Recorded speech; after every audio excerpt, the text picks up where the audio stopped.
မင်္ဂလာပါဒီနေ့ရဲ့ vlog လေးကတော့ဒါကျောင်းစင်ပွဲမှာကားဖို့လို့အတွက်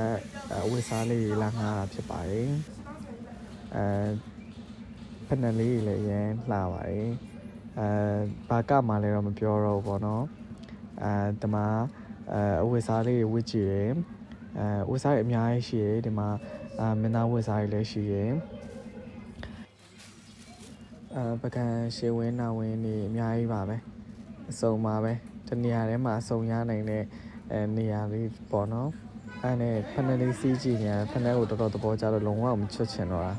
တကယ်စစ်စရာလေးဖက်နယ်လေးကလေးဝတ်ကြည့်လိုက်တော့ကိုယ်နဲ့လုံးဝကွက်တီပဲ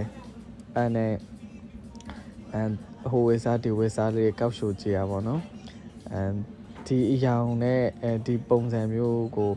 အရင်သဘောကျနေရဲ့အပေါ်တယ်လေးကိုတော်တော်သဘောကျတယ်ဒါသားတွေပေါ့နော်ဒါသားတွေကလည်းသူကနဲ့သူsite တွေစီးကြည့်နေရဲ့ဒါကတော့ဒါအမပေါ့နော်ဖောင်နာအမနေမှာဒါစံနေစီရနေချေပြီးတော့မှဒီမှာဒါပကံကမဲ့သမီးလေးတွေကိုဒါဟိုစားရွေးနေရပါတော့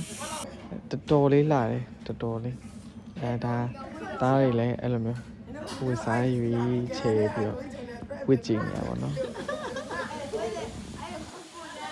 ကျောင်းစင်ပွဲကြရင်တော့